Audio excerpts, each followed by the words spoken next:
Social justice and slavery in the Bible.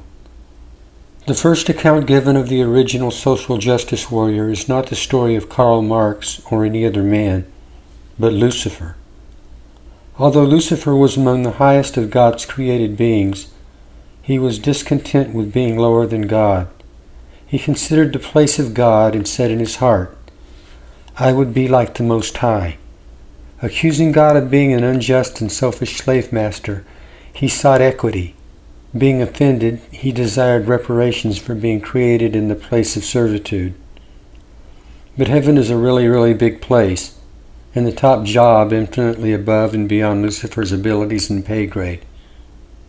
Nevertheless, being filled with jealousy, Lucifer led a rebellion in heaven to overthrow God. His message to the other angels was one calling for social justice and equality. And so here we are. But how do we really know that this is what Satan did?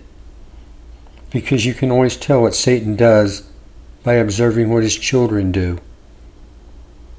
Because we believe one man should have no right to own another, we do not condone slavery. However, God, being the Creator, owns everyone and everything. He has the right to have slaves. That is the most offensive thought for those who lack knowledge and understanding.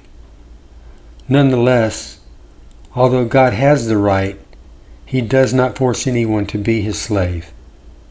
To become a slave of God, you must desire it and choose it. And God sent His beloved Son, who poured out His own blood to make it possible. How many masters would do that for their servants? My prayer to God is, make me a slave. Happy is the man that serves the Lord. It is of all things the most to be desired. Becoming a slave of Christ forever is prefigured in chapter 15 of Deuteronomy. There it is commanded that after 6 years of service, a Hebrew slave was to be set free.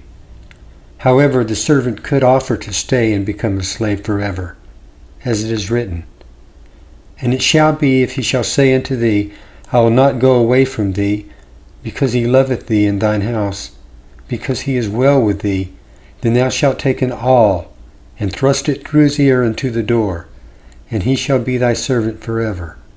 And also unto thy maidservant thou shalt do likewise." Therein is a picture of suffering of those willing to pick up the cross and follow Jesus. For there are 6 years of labor, after which the 7th year represents the Sabbath, wherein the servant has fulfilled his obligation.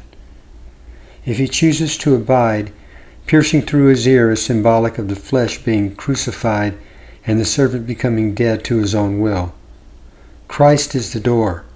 Obedience to Christ is the ear being thrust through into the door. Spiritually speaking, the worst thing a person can do is to go out and to be free from God. For to be free from God is to become a servant to sin. Indeed, like it or not, you are going to serve somebody.